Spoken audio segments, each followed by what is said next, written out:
Okay, here we go. This is a 1966 a 402 out of Chevelle SS,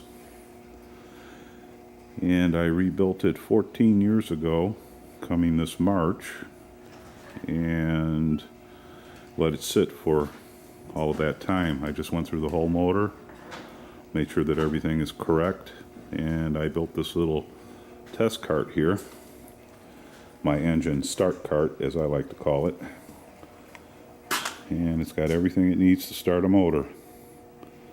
I've got the 6AL box on it with 3,000 rev limiter on it right now because I don't want this motor to over rev.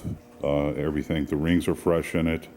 It originally had 22,141 miles on it when I tore it down because of the car had sat for 23 years.